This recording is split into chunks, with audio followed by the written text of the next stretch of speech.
Senhor. Deus abençoe cada família que essa noite que está representada. Deus abençoe o pastor Emerson, que o Senhor continue te guardando, te usando, blindando a sua casa, a sua família. Deus abençoe a todos. Deus abençoe o nosso pastor Daniel de uma forma poderosa. Eu quero agradecer a Deus por essa oportunidade, vendo aqui as irmãs louvando a Deus no início com o ministério da arte. Deus abençoe a nossa irmã que dirigiu o trabalho. Senti de pedir oração aos irmãos pela irmã Natalice, minha esposa, está acompanhando o trabalho lá na Bahia, pelo canal do YouTube ali. E olha por nós, irmãos, estamos nesse processo de adaptação, e quando nós pusemos em oração o propósito de vir para cá, a primeira causa que pusemos ao Senhor era que só ia dar certo se nós estivéssemos juntos. Então, quando ela liga, e aí, não, como é que você está? Como é que estão as coisas aí? Como é que está a adaptação? Eu digo, minha filha, a gente que é de guerra, a gente se adapta com qualquer coisa, mas a maior dificuldade é estar sem você e sem o Biel. Ore por nós, para que o Senhor confie, para que o Senhor dirija e para que o Senhor tome direção do processo deles, em nome de Jesus. Quantos estão felizes por estar aqui? Eu não sei como foi o seu dia, nem o que você precisou enfrentar para chegar aqui, mas graças a Deus que você chegou. Existem aqueles dias que para chegar é difícil. Hoje o telefone tocou, notícias não foram boas, quase que eu ligo dizendo, meu pastor, hoje o manto está com o Senhor porque não vai dar para chegar não. Mas eu disse, Senhor, independente da colheita que eu tive, da pescaria que eu tive, vou entregar meu barco para o Senhor usar e alimentar o seu povo. Glória a Deus. Irmãos, eu tenho uma palavra muito simples, muito singela, muito breve, mas que arde no meu coração, na carta aos Romanos, no capítulo de número 1 e a partir do verso de número 13, carta de Paulo aos Romanos, capítulo 1, verso 13 ao 16, e o texto diz assim: ora, eu não quero que ignoreis, irmãos, que muitas vezes eu propus ir ter convosco, mas tenho sido impedidos até agora, para que eu também possa ter entre vós algum fruto, mesmo entre os demais gentios. Eu sou devedor, tanto aos gregos quanto aos bárbaros, tanto aos sábios quanto aos ignorantes. Então, quanto está em mim, estou pronto para pregar o Evangelho, também a vós que estáis em Roma.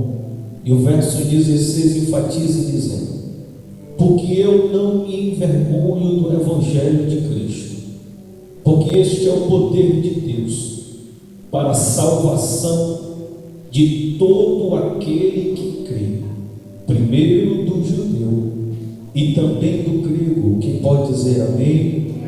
Eu não costumo dar tema às mensagens que eu prego, mas eu estava lendo esse texto hoje e me veio o tema ao coração. Se fôssemos tematizar essa mensagem, pregaríamos sobre o maior fake news da história. O maior fake news da história. Sabemos que a carta de Paulo aos Romanos é um tratado teológico sobre a doutrina da salvação. E Paulo escreve essa carta entre os anos 55 a 59 depois de Cristo, quando ele estava na Grécia, na cidade de Corinto, como estava está melhor. E quando ele está em Corinto, ele escreve essa carta. E quando ele escreve, há um detalhe interessante, que até então a escrita da carta aos Romanos, Paulo ainda não tinha visitado de forma pessoal aquela igreja. Entretanto, por isso, Paulo resolve fazer uma apresentação pessoal antes de sua chegada até a igreja que estava em Roma. E é interessante quando eu observo no verso de número 1 que Paulo faz a sua apresentação pessoal, quando ele diz assim: eu sou Paulo, servo de Jesus Cristo, chamado para apóstolo e separado para pregar o Evangelho de Deus. Paulo está transmitindo à igreja que está em Roma as suas credenciais. E quando ele faz isso, é um porquê. Alguns falsos apóstolos tinham entrado na igreja em Roma, dissuadido o coração de alguns irmãos contra Paulo e contra a doutrina que ele pregava. Então, antes de Paulo apresentar-se, visitar de forma pessoal aquela igreja, Paulo apresenta as suas credenciais, e é lindo que ele diz assim: eu sou servo, chamado para apóstolo e separado para pregar o Evangelho. Isso aqui obedece, irmãos, a sequência do Evangelho. Primeiro somos servos, sim ou não? Depois somos chamados para servir, depois separados para continuar servindo, porque o ministério não é um título, é um serviço. Depois que Paulo ele transmite aos irmãos as suas credenciais, irmãos, é interessante que Paulo vai fazer 3 declarações na sua apresentação pessoal. No verso de número 14, Paulo diz assim: eu sou devedor do Evangelho. Paulo está dizendo: que seria da minha vida se não fosse o Evangelho de Jesus? O que seria de mim se não fosse a graça de Deus? O que seria, onde nós estaríamos agora se não fosse a misericórdia do Senhor? A segunda declaração de Paulo, ele diz assim: eu estou pronto para pregar o Evangelho. Aleluia. Aqui Paulo está falando da disposição que cada crente precisa ter em anunciar essa palavra.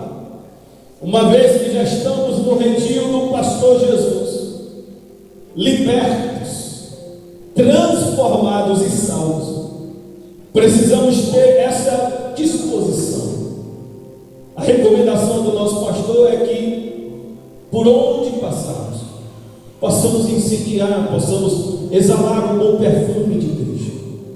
Mas o que me chamou a atenção, queridos, foi a terceira declaração de Paulo, e essa está no verso de número 16. Porque essa declaração de Paulo diz assim: eu não me envergonho do Evangelho. É forte.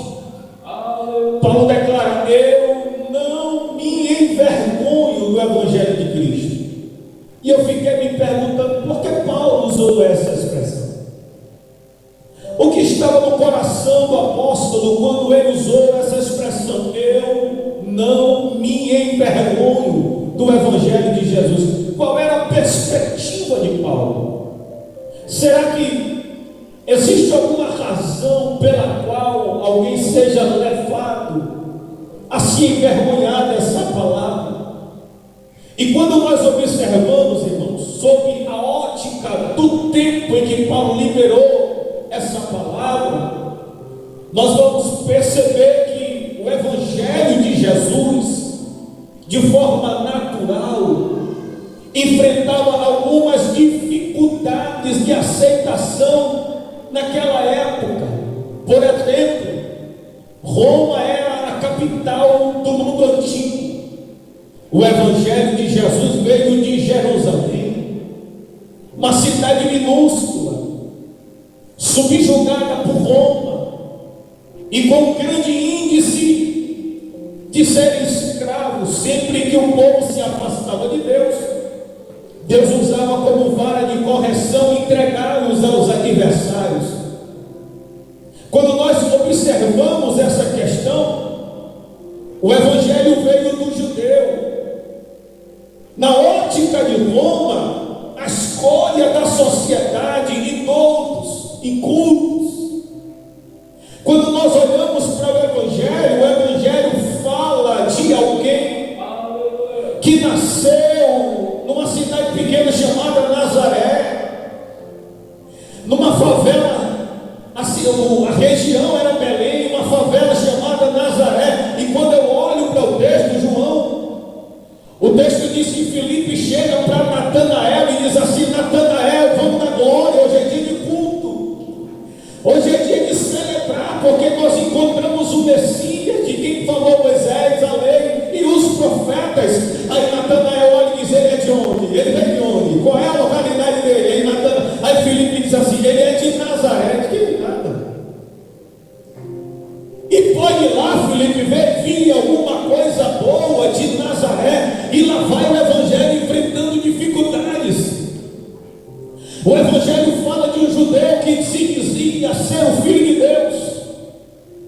O Evangelho fala de um judeu que se dizia ser o Rei da glória, o Salvador do mundo, mas foi preso, morto e crucificado por Roma. A cruz era a morte mais indigna de todas. A cruz era a morte mais vergonhosa de todas, o espólio destinado aos malfeitores. E quando nós observamos esse contexto, por que Roma daria crédito a um construtor de tendas? Pregando uma palavra, pregando o Evangelho acerca de um judeu que se dizia ser o restaurador da humanidade, do pacto do homem com Deus, mas foi pregado no madeiro por Roma. Só que dentro dessa questão, entretanto, irmãos, Paulo vem na contramão de tudo isso e começa a dizer: eu não, aleluia, eu não me envergonho do Evangelho de Cristo. Eu começo a conjecturar, irmãos, esse cenário, e alguém talvez perguntando: Paulo, o que é que há nesse Evangelho? Aí Paulo começa a fazer a defesa. Paulo começa a dizer: é verdade, na quinta-feira, depois da meia-noite, ele foi preso no jardim do Getsemane. Na sexta-feira de manhã, ele foi julgado pelo Sinédrio e depois foi julgado por Pôncio Pilatos. Paulo começa a fazer a defesa do Evangelho e ele começa a dizer: é verdade, tudo isso é verdade. Por conta dos festejos da Páscoa, soltava-se o preso, mas nem no júri popular ele ganhou. No lugar dele escolheram Barrabás, e Paulo continua dizendo: é verdade. Na sexta-feira, às 9 da manhã, ele foi crucificado. Na hora nona, às 15 horas da tarde da sexta-feira, ele tomou. E quando o soldado foi dar um golpe, que em grego é chamado de crucificágio, ele vinha com uma espécie de marreta e dava na canela do crucificado para que adiantasse a morte. Quando foram na cruz do meio, Jesus já estava morto. Porque se você observar o texto, quando ele é preso no Getsemane, os criados do sumo sacerdote começaram a lhe espancar. Jesus foi espancado antes mesmo do julgamento. Sábado, ao pôr do sol da sexta-feira, ele foi sepultado. E diga-se de passagem, numa sepultura emprestada por José de Arimateia. Aí Paulo continua fazendo a defesa e ele continua dizendo: tudo isso é verdade. Colocaram uma grande pedra selando a porta do túmulo e a guarda romana protegendo aquela entrada. Paulo começa a dizer: tudo isso é verdade. E o sábado? No sábado de luto, a igreja recolhida. No sábado de luto, os discípulos tímidos, chorosos. No sábado do luto, a igreja sem saber direito o que havia acontecido. E Roma expondo para todos o que ela faz com quem se opõe a ela. Aí Paulo começa a dizer: tudo isso é verdade. Aí dentro dessa conjectura, alguém ainda vai retrucar perguntando a Paulo: eu ainda estou tentando entender, Paulo. O porquê que você ainda permanece tanto nessa palavra? E Paulo continua dizendo: foi no começo, é agora e vai ser até o final. Eu não me envergonho do Evangelho de Jesus Cristo. Lá vai a pergunta: Paulo, eu preciso saber o que é que você vê de tão especial no Evangelho desse Cristo da cruz, que você, contra todos os fatos opostos, você ainda permanece firme nele. Aí lá vem a resposta de Paulo: quer saber mesmo o que tanto me fascina nessa palavra desse Jesus da cruz do meio? Aí Paulo começa a dizer: é, tudo isso é verdade, porém ainda não é a história completa. Ô Paulo, não estou entendendo. Paulo está dizendo: tudo isso é verdade, mas não é a plenitude dos fatos. Ainda tem muita coisa dessa história que você precisa saber. Oh, glória. Ainda tem muita água passando debaixo desta ponte que eu preciso falar. Paulo, deixa eu recapitular para você entender. Não podemos esquecer a melhor parte dessa história. Qual é a parte dessa história, Paulo, que está faltando? É que realmente houve a sexta-feira da prisão.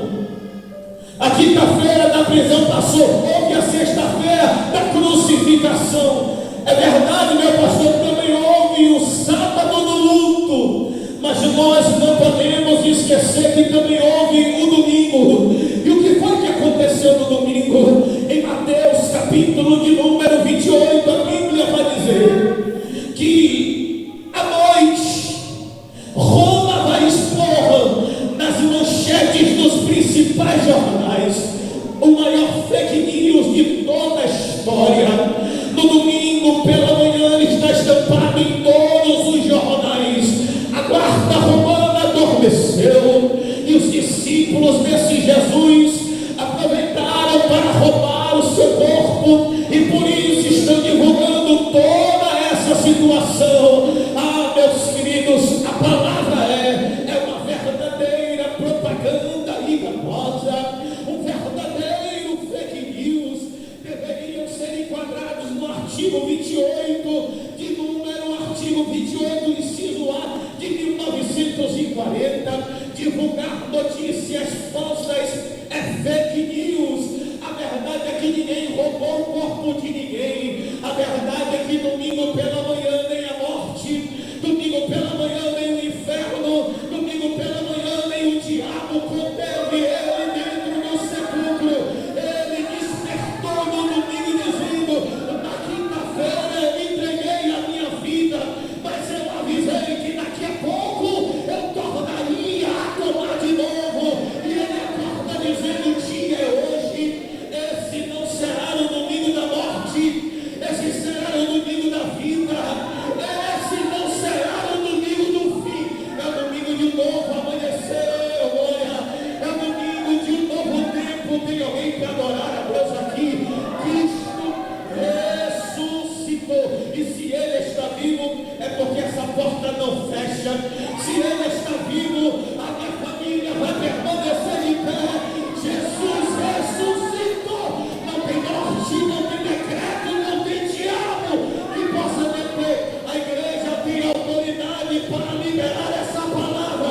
Ele ressuscitou. Então por isso ainda há esperança. Ainda há esperança para o Brasil. Ainda há esperança para a Europa. Ainda há esperança para os casamentos. Ainda há esperança para as famílias, porque Jesus ressuscitou e Ele está vivo aqui nessa noite. Tem alguém que está sentindo Ele aí, irmãos? Ele amanheceu no domingo dando um brado.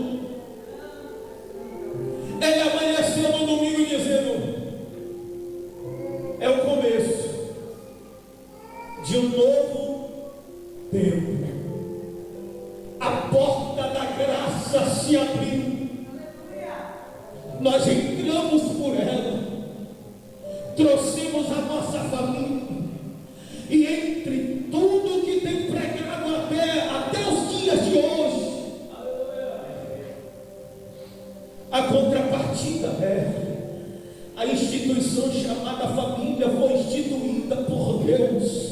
por aquele que venceu a morte.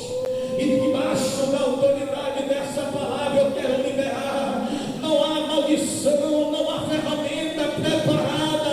A palavra do céu que foi liberada sobre a minha vida, sobre a minha casa e sobre a minha família, não cairá por terra. Os meus filhos serão bênção. Meu Deus do céu, receba da parte do Senhor uma intervenção espiritual, blindagem espiritual, cobertura da parte de Deus. Queridos, eu não estou falando de um projeto social, eu não estou falando de pensamento positivo, eu estou falando que a maior mensagem que a humanidade já recebeu não veio da Casa Branca, do presidente dos Estados Unidos. A maior notícia que a humanidade já recebeu veio de um túmulo vazio. Ainda há esperança, ele venceu a morte. Onde está a morte, a tua vitória? Onde está o inferno, seu aguilhão? Ele está vivo para nos dar vitória e para blindar e guardar a nossa casa. Queridos, a cruz nunca foi a vitória do inferno, foi a derrota dele. A morte de Cristo não foi um acidente, irmãos. Foi um decreto do Pai. Apocalipse diz que Jesus é o Cordeiro morto desde a fundação do mundo.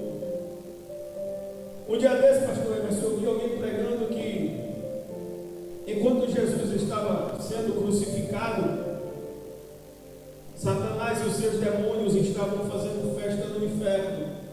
Eu fiquei procurando onde é que tem Bíblia nisso aqui.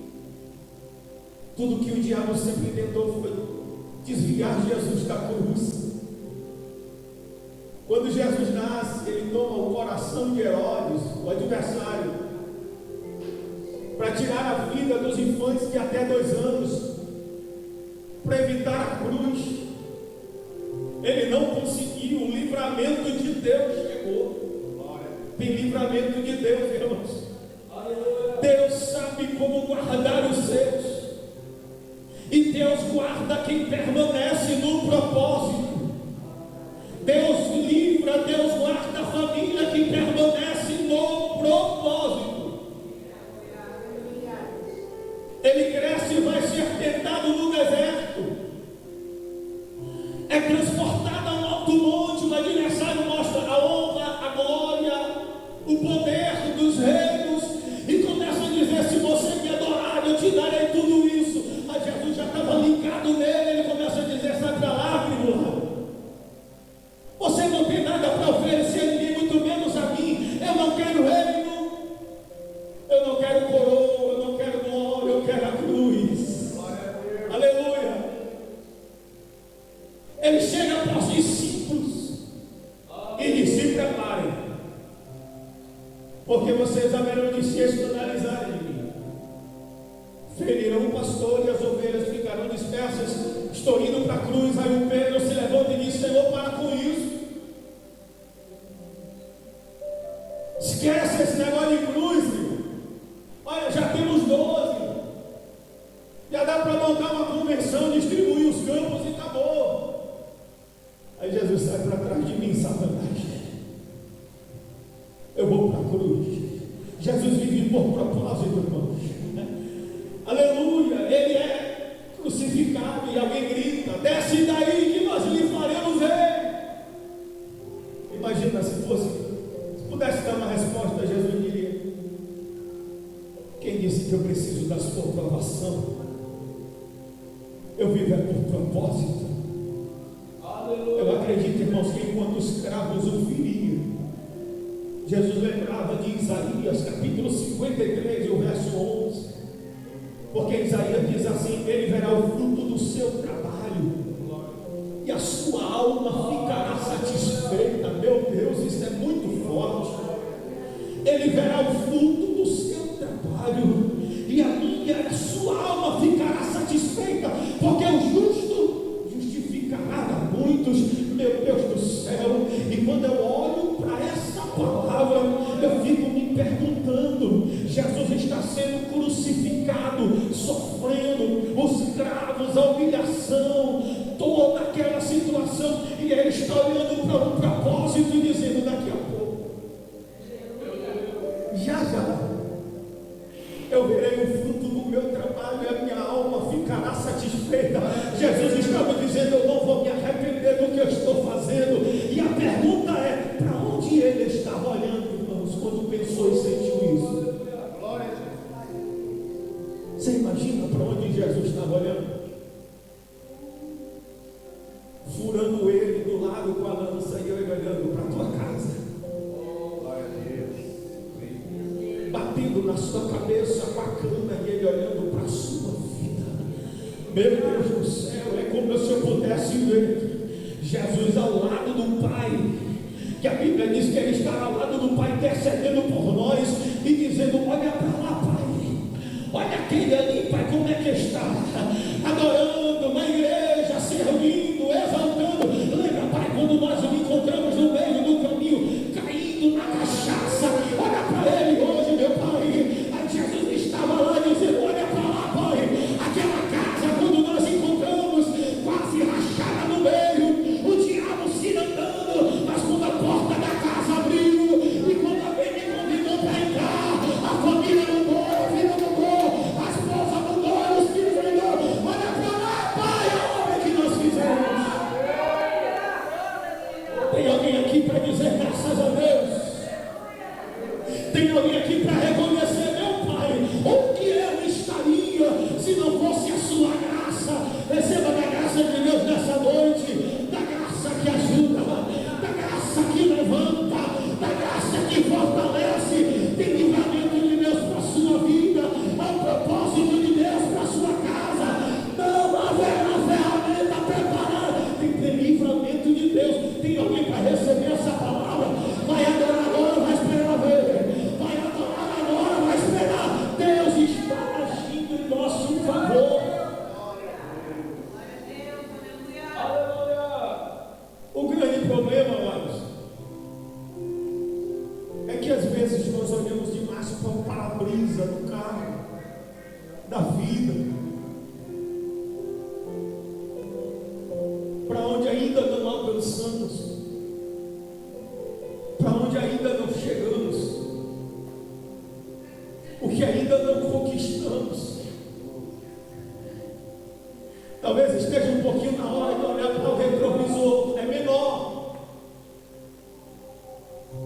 mas o retrô da vida vai nos informar que não ter chegado ainda onde eu queria não anula o que Ele já fez por mim. Lembra dos livramentos de Deus, lembra que você era, rapaz, lembra como a tua casa vivia. Hoje é noite de celebração a Deus. Tem gratidão no coração aí, irmãos? Tem gratidão na alma aí, irmãos? Pelo amor de Deus, abra a boca, diga glória, diga graças a Deus. Essa noite é noite de celebrar o Senhor. Lembra daquele acidente de carro que era para tirar sua vida? Meu Deus, hoje é noite de dar o melhor para o Senhor, irmãos, porque na agenda do aniversário, meu pastor, a essa altura, ele já tinha decretado que a essa altura já era para ter acabado com a nossa vida. No cálculo dele, não teríamos conseguido chegar até aqui. Só que quem libera a última palavra acerca da nossa vida não é o homem, não é a economia de Leiria, não é a guerra da Ucrânia, muito menos os propósitos de Satanás. Que libera a última palavra acerca da nossa vida é aquele que venceu a morte. Olha para ele e disse: até agora você reinou, daqui para cá me dá a chave, porque quem reina sou eu. A vitória é nossa pelo sangue de Jesus. Ele está vivo e está pelejando. Eu não sei o que você precisa resolver. Glória a Deus. Eu não sei o que você precisa construir na sua vida, mas de uma coisa eu sei: nesta peleja nós não pelejamos só, os céus estão pelejando pela nossa vida. O salmista Davi disse: Pai, o Senhor me conhecia desde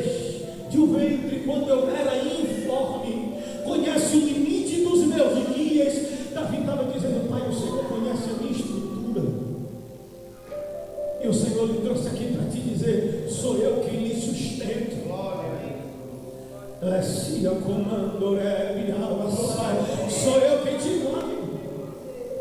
Duria comidara suribicala, sou eu quem dirige os teus passos, sou eu o autor da tua história. Tem alguém para dizer graças a Deus? O diabo até tenta, ele chega na porta, mas ele se depara com o leão da tribo de Judá. Ele está guardando, ele está vendo. Meu Deus do céu, sinta a graça dele aqui nessa noite. Sinta um abraço do Pai dizendo: eis que estou contigo. Quando Paulo escreve aos Colossenses, ele diz que o Senhor na cruz nos comprou novamente para Deus. Comprar ali, irmãos, é algoritmo. Algoritmo no hebraico significa ir ao mercado de escravo e comprar o seu. Vamos recapitular? Só para terminar. Quinta-feira da meia-noite, ele foi preso no Getsemane, sim ou não? Sexta-feira de manhã, crucificação.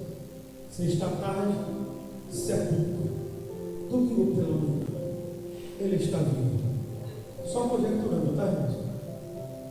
E quando ele ressuscita, para onde é que ele vai? Para o mercado de escravos. Colossenses diz que ele rasgou a cédula de dívida que era para nós. Aleluia! Zombou do adversário, cravou na cruz e levou sobre si. Jesus vai para o mercado de escravo com todas as promissórias na mão, porque antes de morrer ele bradou: testemunho, está pago. Ele chega no mercado de escravos, vai passando, vai olhando, aquele é meu, coloca no pacote. Aquele ali também coloca no pacote, está pago. Nem deu tempo para o adversário dizer: não, ele já foi esfregando a promissória paga no focinho do adversário e começou a dizer: aquela casa é minha, aquela família que manda sou eu, aquela vida que guarda sou eu, no volante daquele homem que dirige sou eu. Meu Deus do céu, a pergunta é: meu Pai, Jesus investiu tanto na tua vida, Jesus investiu tanto na tua casa, será que agora ele ia entregar para o adversário? Hoje há um comando do céu. Levante a cabeça. Não, irmãos, pelo amor de Deus, o comando do céu é: erga a cabeça, levante a cabeça. O Pai não hesitou colocar a mão no bolso e dar o melhor que ele tinha por causa da nossa vida. Não era agora que ele iria nos deixar. O sangue pode dar na canela, mas a igreja de Leiria vai continuar marchando, porque a bandeira da vitória foi ensanguentada no sangue do Cordeiro, e nós estamos de pé. Tem alguém para glorificar a Ele, irmãos?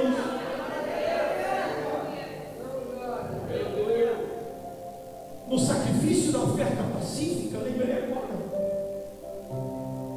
o texto diz que o peito direito e a coxa direita ficava para o sacerdote, o restante da oferta pacífica para o ofertante, a família.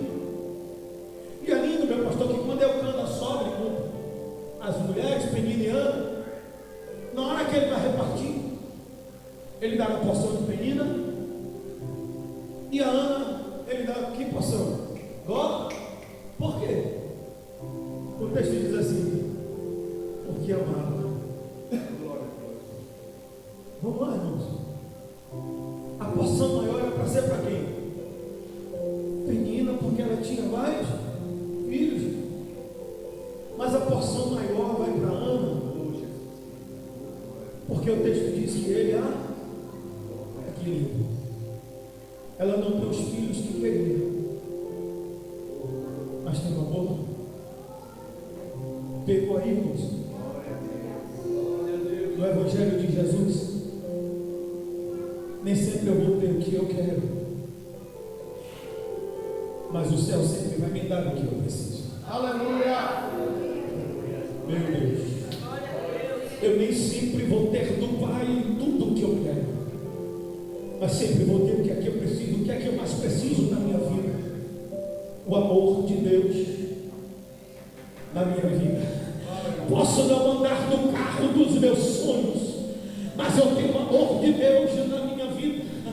Posso não estar no melhor momento da minha, mas eu tenho o amor de Deus na minha. Eu posso não estar na casa dos meus sonhos, mas eu tenho o amor de Deus na minha. Meu Pai do céu, um demônio da cachaça diz assim: eu vou tomar. Ele diz assim: não toma não, porque eu amo. A morte tem que entrar pela porta da frente, e ele começa a dizer: não entra não, porque eu amo. O laço de separação bate até na porta, mas o céu grita: não abre, não entra, porque eu amo.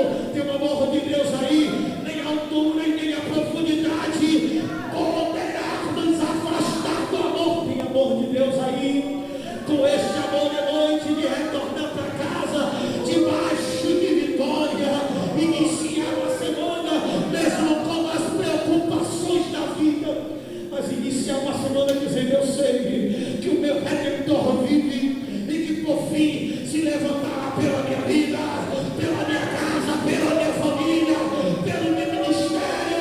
Está chegando socorro do céu, reforço do céu. Não pelejamos só. Eu sinto a graça nesse altar. Ele entra na tua casa, no trabalho do teu esposo, na escola dos teus filhos. Ele entra com reforço, ele entra com livramento, ele entra com providência, ele entra com verdade, ele entra para guardar. Tem Deus aí, irmãos, tem Deus aqui nesse altar. Receba, em nome de Jesus, um toque daquele que quando toca, quando ele toca, brota paz na alma. Receba dessa paz em nome de Jesus. Receba dessa paz em nome de Jesus. Porque tem dia, seu aniversário decreto, ele olha os ventos que sopraram e começa a dizer: vai sair amanhã pela manhã, arrancando os cabelos da cabeça, enlouquecido. Mas nessa noite, pelo poder do túmulo vazio, não haverá desespero, não haverá depressão, haverá paz de Deus. Receba dessa paz e descanse a sua alma. Receba dessa paz e descanse o seu coração. Porque quando ele entra na peleja, ele entra para dar vitória. Eu cheguei aqui dia 14 de fevereiro. Dia 10, eu entrei com meu pai no centro cirúrgico para fazer uma cirurgia. Ele tirou a vesícula. Eu já tinha desmarcado passagem, já tinha desmarcado tudo. Só consegui fazer a cirurgia dele na quinta-feira e eu ia viajar na sexta. Como ele fez a cirurgia, eu vim, coloquei nas mãos do Senhor. E quando foi mês passado, e recebemos o resultado da biópsia que ele fez, meu pai estava com câncer. E quando marcou a cirurgia, 20 dias depois, são 20 dias, a tomografia já não servia mais, só fez abrir e fechou de novo, porque já tinha se espalhado. Eu disse: meu Deus, por que o Senhor permitiu que eu viesse? Eu queria ter permanecido lá. Se eu soubesse, eu não tinha vindo, não tinha dado seguimento a esse projeto.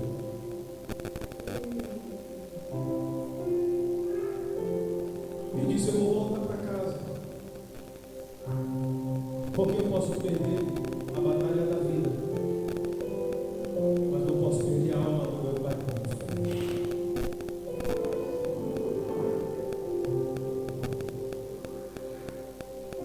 E quando eu agendei um dia para viajar,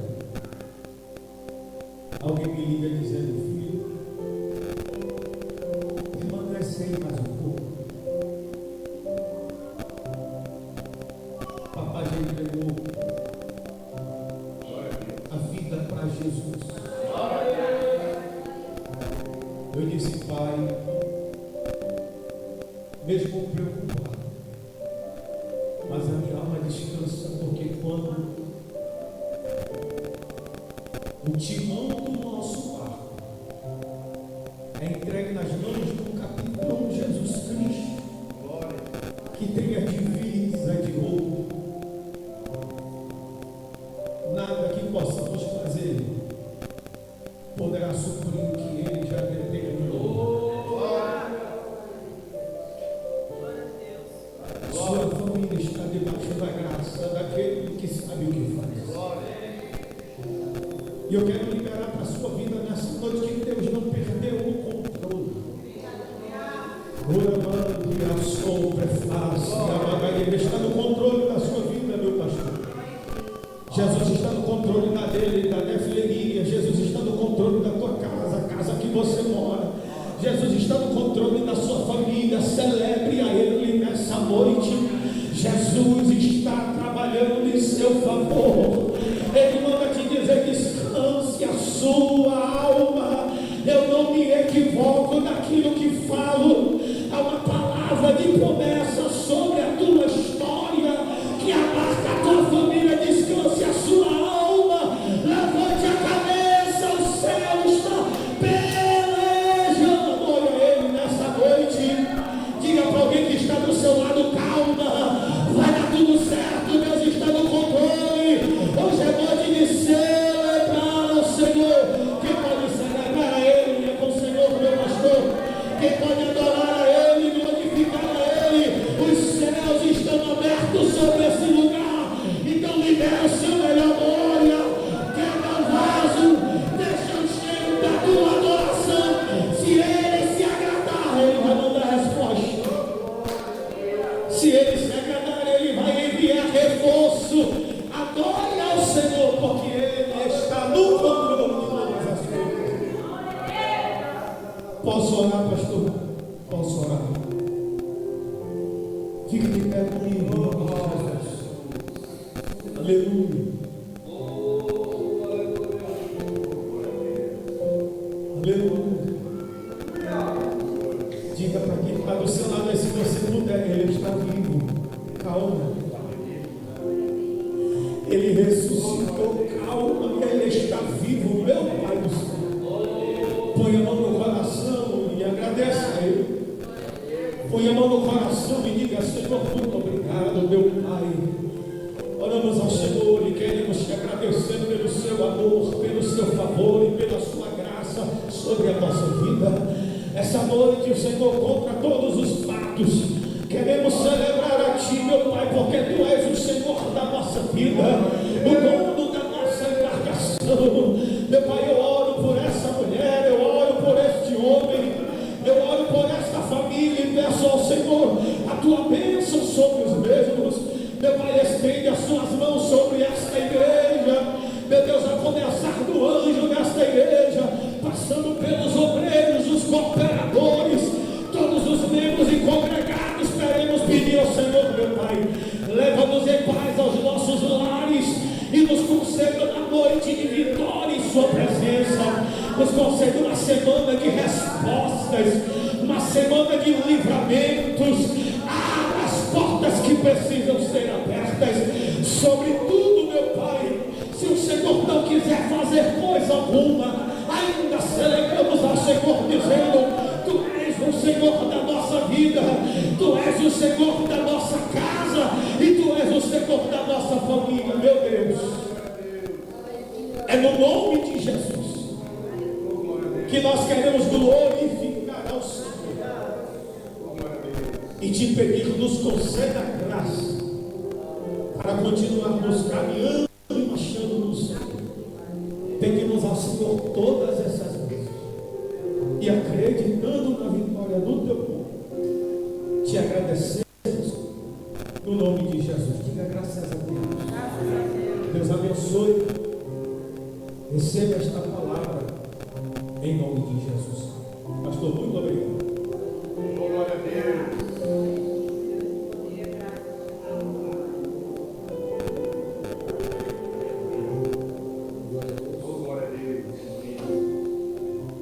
Glória a Deus. Amém, igreja? Quem pode dizer glória a Deus? Jesus é bom, Jesus é maravilhoso. Ele morreu na cruz